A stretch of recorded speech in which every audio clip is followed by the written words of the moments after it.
Você já ouviu falar na luta entre Hélio Gracie e Masahiko Kimura? Uma luta épica que aconteceu algum tempo atrás e que tem influência até os dias atuais. Se você quer saber mais sobre a história dessa luta, como foi que aconteceu, como que Hélio Gracie e Kimura se desafiaram, fica comigo nesse vídeo aqui que eu te conto.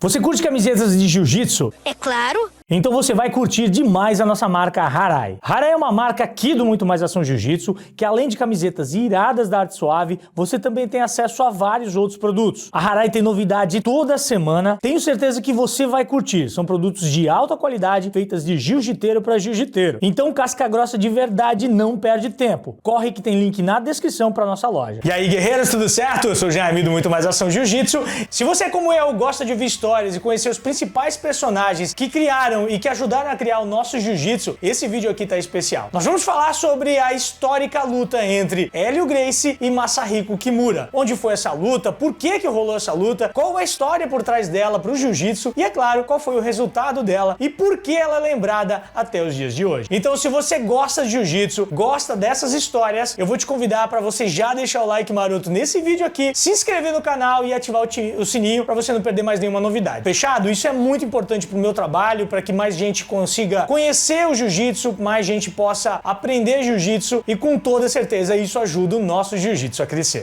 Antes de mais nada é bom lembrar que, galera, eu não sou historiador, eu não pretendo ser historiador do jiu-jitsu, eu sou apenas um apaixonado por jiu-jitsu e tudo que eu falar aqui é baseado em consulta de livros, em alguns materiais históricos, relatos de professores, pesquisas na internet. Então, se você tiver fontes diferentes, informações diferentes da minha, eu peço, por favor, escreva aí nos comentários para que as pessoas que assistam esses vídeos aqui possam ter mais informações. Eu não sou o dono da verdade e não tenho nenhuma pretensão em ser, beleza? Antes de falarmos da luta propriamente dita, a gente precisa conhecer quem foi Masahiko Kimura. Então, vamos lá. Kimura nasceu no dia 10 de setembro de 1917, na cidade de Kumamoto, lá no Japão. Ele começou a treinar judô muito novo, com apenas 9 anos de idade. E como era muito talentoso e principalmente muito dedicado aos treinos, quando ele fez 18 anos de idade e ele já era faixa preta, ele recebeu o 5º dan na faixa preta de judô.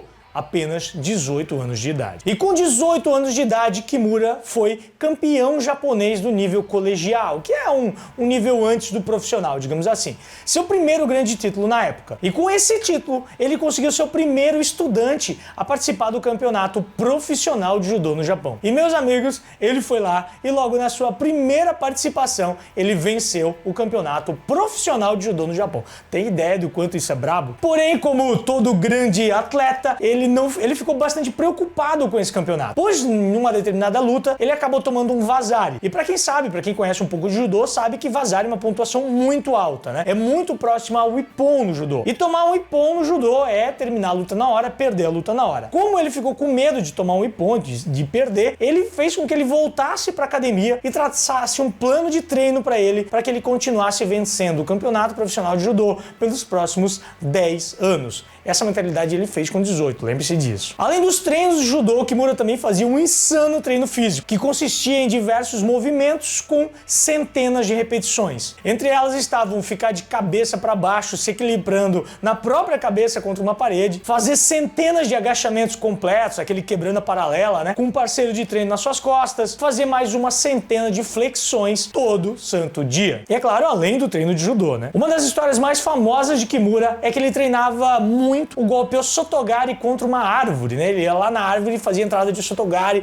com força e tal. E ele fazia isso várias vezes, muitas repetições. E um dia de treino lá na Kodokan, ele acabou aplicando o golpe em seus parceiros de treino. Tamanha era a força, velocidade e violência que ele aplicava esse golpe, que alguns até se machucaram, outros ficaram inconscientes. E esse fato fez com que seus parceiros de treino se reunissem e pedissem pro Kimura não aplicar mais o Osotogari enquanto treinava. O seu treino de judô era ministrado pelo seu sensei Tatsukuma Ushijima. E, meus amigos, a frase treino duro, luta fácil já fazia sentido pro Kimura desde aquela época. O treino dele era tão duro e tão difícil que acabou levando o judô do Kimura para um nível tão alto que em toda a sua carreira ele apenas perdeu 4 lutas. O cara, ele era realmente muito brabo. Ao todo, na sua carreira, o Kimura venceu o campeonato japonês por 13 anos consecutivos, se tornando um dos maiores, se não o maior judoca de toda a história. Quando ele completou 30 anos de idade, ele recebeu o seu 7º dan de judô e ele começou nessa época a praticar outros esportes. Treinou pro wrestling, treinou karatê e tal. Para Kimura, treinar essas outras artes marciais era, obviamente, aprender uma nova arte, cara, com toda certeza, mas também encontrar formas de melhorar o seu próprio judô. No karatê, por exemplo, o Kimura ele tinha como finalidade, como objetivo, fortalecer as suas mãos, a sua pegada, o seu antebraço e tal. E como ele não fazia nada meia boca, ele treinou karatê por 2 anos e até se tornou assistente do seu próprio professor. Em novembro de 1950, um emissário japonês que morava aqui no Brasil e era de um jornal aqui no Brasil, sabendo da fama da família Gracie aqui, que desafiava todo mundo e tal, perguntou para Hélio Gracie se ele teria interesse e se ele toparia enfrentar um campeão de judô lá do seu país, lá do Japão. Hélio Gracie, na hora, ele aceitou prontamente e depois de 7 meses, em 1951, desembarcou no Rio de Janeiro Masahiko Kimura, considerado o maior judoca do mundo. Acompanhado da Kimura estavam outros 2 faixas pretas, o Yamaguchi e Yuki Kato, que vieram também com a finalidade de divulgar o judô aqui no Brasil, divulgar o esporte. Hélio Gracie, sabendo da presença dos campeões japoneses em solo brasileiro, partiu em direção onde eles estavam. Fizeram uma reunião e nessa reunião ele desafiou o Kimura para uma luta que valesse apenas finalização. Durante essa conversa ficou definido que antes de enfrentar Kimura, que na época já era 5 vezes campeão japonês, Hélio Gracie deveria enfrentar o Kato, aquele outro faixa preta que veio com ele. Se ele vencesse Kato, aí sim ele enfrentaria o Kimura. Vale lembrar aqui que a luta não era uma luta de judô, era uma luta nas regras dos brasileiros. E ela terminaria apenas por desistência,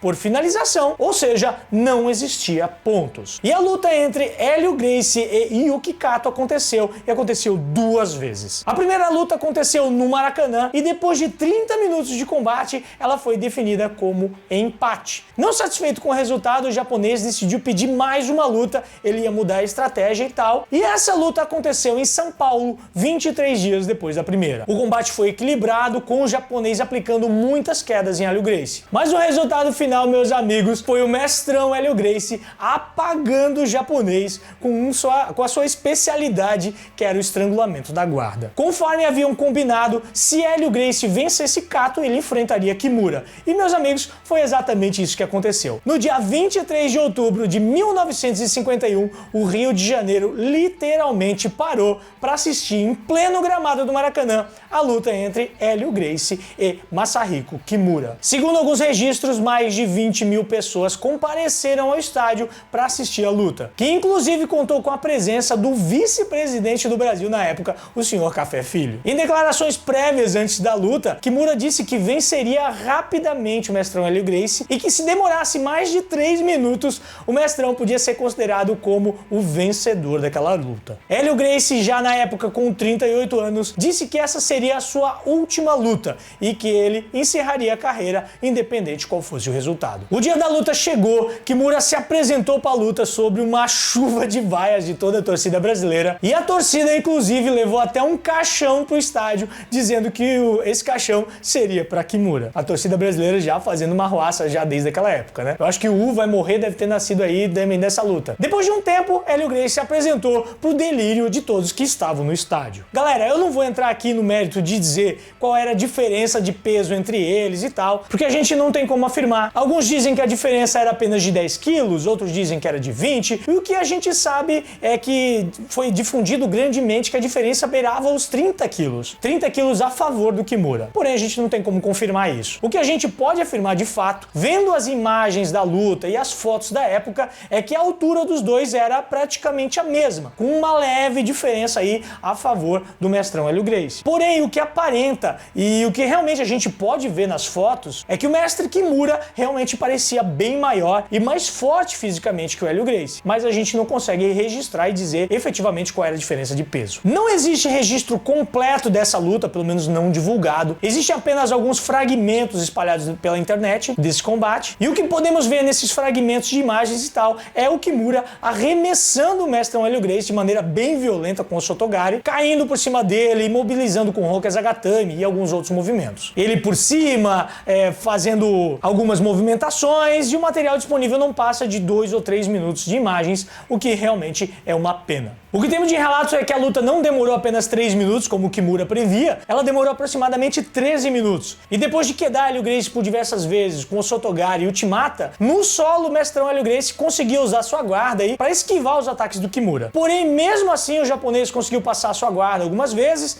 e conseguia dominar a lateral. O Kimura tem uma biografia publicada e nessa biografia ele relatou que na luta contra o mestrão Hélio Gracie, ele dominou ali por 2 ou 3 minutos e tentou assim sufocá-lo com a barriga. Sabe o bigorna dessa academia quando ele abre o kimono, mete o barrigão lá na sua cara? Pois então, Kimura tentou fazer isso com o mestrão Hélio Gracie. Foi nesse momento que o mestrão ali tentou fazer fuga, tentou empurrar o Kimura, tirando ele de cima. Foi nesse momento que o Kimura acabou pegando no punho esquerdo do mestrão Hélio Gracie e aplicou uma chave que no judô é conhecida como o Udegarami. Nesse momento o Kimura forçou, mas nada do Hélio Gracie bater. O estádio estava todo em silêncio e o Kimura continuou forçando até que ele ouviu um estalo de um osso quebrando. Mesmo assim, as regras combinadas de luta é que o combate não terminaria por isso. Kimura se viu obrigado a não largar o golpe e forçou mais uma vez. E novamente deu para ouvir o som de um osso quebrando. Nesse instante, uma toalha branca foi jogada no ringue e era o mestre Carlos Gracie, irmão mais velho de Hélio Gracie, desistindo e terminando o combate com medo de que algo pior acontecesse, declarando Kimura como vencedor. Eu acredito que mesmo com a derrota, essa tenha sido a luta mais emblemática de toda a carreira do grande mestre Hélio Gracie, que foi um verdadeiro guerreiro, um guerreiro samurai, a enfrentar o maior judoca de toda a história. Masahiko Kimura, por outro lado, além de ter sido um exímio campeão, de ter feito história dentro da sua arte, dentro do judô, de ter levado a sua arte marcial para todo mundo, ele também tem um nome marcado dentro da história do nosso jiu-jitsu, do jiu-jitsu que a gente pratica. O golpe que ele aplicou no grande mestre Hélio Gracie, o Udegarami, dentro do jiu-jitsu mudou de nome e é conhecido como Chave Kimura em função dessa luta. E meus amigos, essa camiseta aqui que eu tô usando é uma camiseta da nossa marca Harai, que foi feita em homenagem a essa luta, a esse desafio entre Brasil versus Japão. Tem o link na descrição, corre pra garantir a sua. Se você curtiu e gostou desse vídeo aqui, eu vou pedir pra você soltar o like maroto, aplicar uma chave Kimura aí nesse like, se inscrever no canal pra você não perder mais nenhum vídeo. Aqui a gente sempre traz o jiu-jitsu com a maior qualidade possível. Um forte abraço pra você, tenha uma excelente semana, muito mais ação jiu-jitsu, muito mais jiu-jitsu pra você. Os